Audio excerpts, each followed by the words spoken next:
सहारा समूह की कंपनियों एवं सोसाइटीज के पीड़ित निवेशक, कार्यकर्ता, फ्रेंचाइजी और इस्तीफा दे चुके सहारा के कर्मचारी बंधु, एल्केमिस्ट समूह कंपनियों के पीड़ित निवेशक एवं कार्यकर्ता बंधुओं, प्रिज्म इंफ्राकॉन, प्रिज्म इंडस्ट्रियल के पीड़ित निवेशक एवं कार्यकर्ता बंधुओं, आनंद निधि क्रेडिट कोऑपरेटिव सोसाइटी के पीड़ित निवेशक कार्यकर्ता बंधुओं, आदर्श क्रेडिट कोऑपरेटिव सोसाइटी के पीड़ित निवेशक कार्यकर्ता बंधुओं, पीएन स्काईलाइन के पीड़ित निवेशक और कार्यकर्ता बंधुओं, पीएसीएल के पीड़ित निवेशक एवं कार्यकर्ता बंधुओं एवं अन्य सभी फ्रॉड कंपनियों के पीड़ित निवेशक कार्यकर्ता बंधुओं,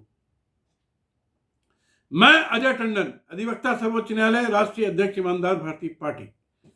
साथियों, उत्तर प्रदेश सहित पूरे देश में भ्रष्टाचार के राक्षस रूपी जानवर पर सवारी करके सहारा जैसी उपरोक्त अनेकों लाखों फ्रॉड कंपनियों ने भारत देश की 100 करोड़ से अधिक जनता एवं उत्तर प्रदेश की 10 करोड़ से अधिक जनता को बुरी तरह लूटा और प्रभावित किया।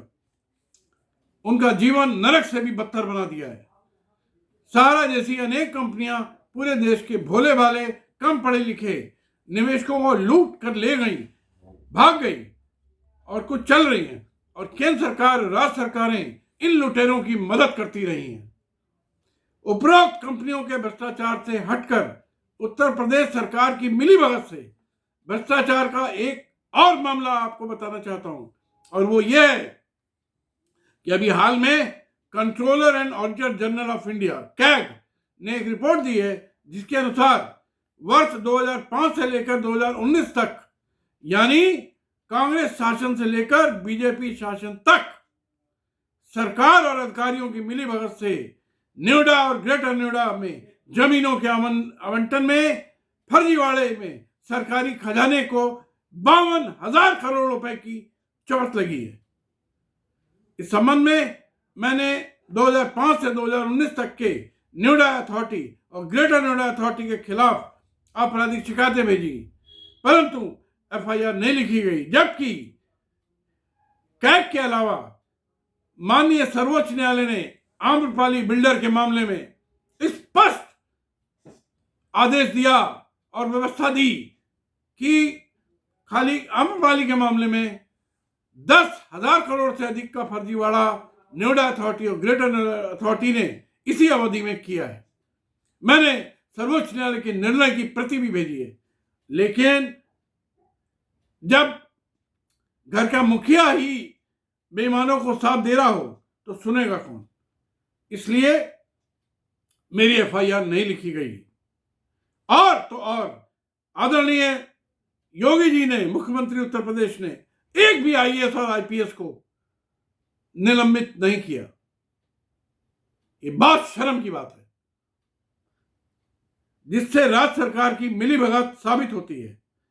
माननीय सर्वोच्च न्यायालय को दखल देना पड़ा और माननीय कोर्ट के आदेश से सुपरटेक लिमिटेड का फर्जीवाड़ा उजागर हुआ है और उसकी 2 बिल्डिंगें गिराई जा रही हैं, परंतु सरकार ने कुछ नहीं किया।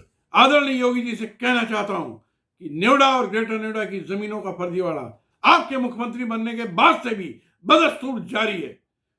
जमीनों के नाम पर, बंदरवाट के नाम पर 52,000 करोड़ की लूट में आपके अधिकारियों और मंत्रियों ने कितना काला धन कमाया है, इसकी जांच आपको करनी चाहिए। यही कानपुर का एक मंत्री है सतीश महाना, एक नंबर का बेईमान और चोर है। उसने मोटा पैसा इसमें कमाया होगा, मैं दावे से कह सकता हूं। लेकिन योगी जी, कृपया करके आप इस पर ध्यान दें, तब अपने आप को ईमानदार सोच की बात कहना शोभा देता है। और मैं नहीं, देश की सर्वोच्च संस्था controller and auditor general of India में रिपोर्ट में कहा है। इसलिए आदरणीय योगी जी, ईमानदार सोच का नारा बंद कर दीजिए। मेरे क्रांतिकारी साथियों, पिछले 40 वर्षों में, विशेषकर पिछले 10 वर्षों में, सहारा समूह की दुनिया के सबसे बड़े घोटालेबाज सुब्रत राय सहारा की अगुवाई में हजारों कंपनी और सोसाइटीज ने मिलकर भारत के 25 बड़े कानूनों की हत्या की। इसमें प्रमुख रूप से कंपनी एक्ट, कंपनी अधिनियम, multi state society act, SEBI act और खास करके banning of unregulated deposit scheme. ये banning of unregulated deposit scheme मानिए 1978 से लागू है और सहारा की एक भी स्कीम रेगुलेटेड स्कीम नहीं है। प्रत्येक गली, प्रत्येक मोहल्ले के गरीबों को इस सहारा नाम के महापापी महाचंडाल ने लूटा और देश के प्रधानमंत्री, गृह मंत्री, वित्त मंत्री, कानून मंत्री, विदेश मंत्री विदेशों में भगा दिया अपने परिवार को। मुख्यमंत्री, आईएएस, आईपीएस, आईआरएस भ्रष्टाचार का खुला और नंगा नाच देख रहे हैं। शर्म नहीं आती आप लोगों को? और देश की 25 करोड़ से अधिक जनता लुटती रही है। कम से कम 100 करोड़ लोग प्रभावित हुए हैं। 25 लाख करोड़ से अधिक लूट लिया गया। अभी 16/12/2021 को मैंने सहारा के खिलाफ 1 लाख पन्नों से की अधिक की गंभीर एफआईआर थाना गोविंद नगर में पंजीकृत कराई। इसका नंबर है 0466। परंतु किसी अखबार, किसी न्यूज चैनल ने नहीं छापा, नहीं दिखाया। इससे मीडिया का भ्रष्टाचार साफ साफ जारी होता है, साबित होता है। पूरी तरह से मिली हुई है मीडिया के जितने आज तक, जी टीवी, इंडिया टीवी, चोर एक नंबर का रजत शर्मा अपने आप को ईमानदार के औलाद समझता है। शर्म नहीं आती है? मैंने अनुराग ठाकुर सूचना मंत्री को शिकायत भेजी है, परंतु कोई कार्रवाई नहीं हुई, क्योंकि केंद्र सरकार, राज्य सरकारें 25 लाख करोड़ के महा घोटाले में पूरी तरह शामिल है। 3 वर्षों से लगातार मैं देश के गरीब पीड़ितों के लिए संघर्ष कर रहा हूं। लाखों सबूतों के साथ अनेक प्राथमिकी दर्ज कराई, लेकिन केंद्र सरकार, उत्तर प्रदेश सरकार और देश की राज्य सरकारों का कोई सहयोग नहीं मिल रहा।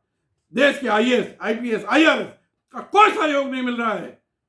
लाखों शिकायतें सांसदों और विधायकों को, सभी सांसदों को, सभी विधायकों को भेजी है, कोई सहयोग नहीं मिला उनका भी। मीडिया का कोई सहयोग नहीं मिल रहा है। लेकिन जैसा मैं कह चुका हूं, भ्रष्टाचार के खिलाफ मैं अपना संघर्ष आखिरी दम तक जारी रखूंगा और अपने संघर्ष को दिन प्रतिदिन नई दिशा दूंगा, गति दूंगा। क्योंकि गांधी जी लड़े थे गोरों से, मैं लड़ रहा हूं चोरों से। इन चोरों में केंद्र सरकार, राज्य सरकारें, मीडिया, आईएएस, आईपीएस, आईआरएस शामिल है।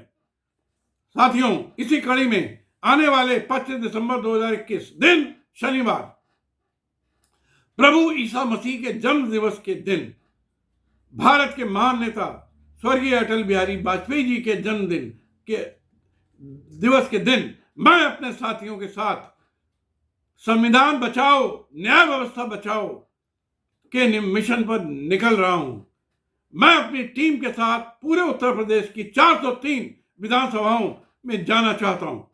मिशन का उद्देश्य उत्तर प्रदेश की जनता और देश की जनता को उसके कानूनी अधिकारों के लिए जागृत करना है, खासकर उनको जिनका पाई पाई इस गंदी कंपनियों ने लूट लिया है सरकारों के सहयोग से। और यह संदेश देना चाहता हूं कि अगर प्रदेश के सभी विधायक और पूरे देश के विधायक अपने अपने संवैधानिक दायित्वों का पालन नहीं कर सकते हैं, तो किसी भी व्यक्ति को विधायक बनने का संवैधानिक अधिकार नहीं है और प्रदेश में कोई भी सरकार नहीं होनी चाहिए, क्योंकि सरकार अपने संवैधानिक दायित्वों को नहीं निभा पाई है। ऐसे में राष्ट्रपति शासन लगा देना चाहिए। और ऐसी स्थिति में मेरी उत्तर प्रदेश और देश यात्रा का उद्देश्य होगा कि जनता को नोटा का बटन दबाने के लिए जागृत करना। कोई नहीं, किसी को चुनने का अधिकार नहीं है। और फिर जो नेता निवेशकों को न्याय दिलाने का शपथ पत्र देगा, लिखित पक्का आश्वासन देगा शपथ पत्र के माध्यम से, अगर शपथ पत्र झूठ होगा तो जेल जाएगा, कि वो चुनने के बाद सबसे पहले सहारा जैसी लाखों फ्रॉड कंपनियों को के अधिकारियों को, निदेशकों को, कर्मचारियों को, अधिकारियों को जेल भिजवाएगा और निवेशकों का पैसा मैं ब्याज के पहले वापस कराएगा। उसके बाद विधानसभा में कार्रवाई होगी और ऐसी लाखों कंपनियों को नेस्त नाबूद, सहारा का नामो निशान मिटा दीजिए। भाइयों, ये मेरा संकल्प है, करने में सहयोग देगा। इससे पहले प्रदेश की विधानसभा में काम नहीं होगा, तब तक हम ऐसे व्यक्ति को विधायक करने में तब मदद कर सकते हैं, अन्यथा नहीं। आप सभी से मेरा निवेदन है कि अधिक से अधिक संख्या में मेरे भ्रष्टाचार भगाओ, सहारा और फर्जी कंपनी मिटाओ, यात्रा में शामिल हो। उत्तर प्रदेश के 10 करोड़ निवेशकों का 10 लाख करोड़ वापस कराओ। बगैर उत्तर प्रदेश में banning of unregulated deposit scheme कानून जो 1978 से लागू है, ईमानदारी और सख्ती से मंडलायुक्त जो आईएएस होते हैं, जिलाधिकारी, कमिश्नर, पुलिस, एसपी के माध्यम से लागू कराओ।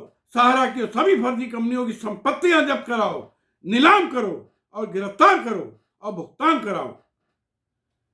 जिन भाई बहनों के पास स्वयं का वाहन हो तो वो मुझे इस काम के लिए वाहन उपलब्ध कराएं और जितना संभव हो सके मुझे आर्थिक मदद करें, क्योंकि बगैर आर्थिक मदद के मैं ये यात्रा प्रारंभ भी नहीं कर पाऊंगा। इसलिए कृपया इस धर्म की, न्याय की और सत्य की लड़ाई में आगे आइए और मुझे सहयोग करिए।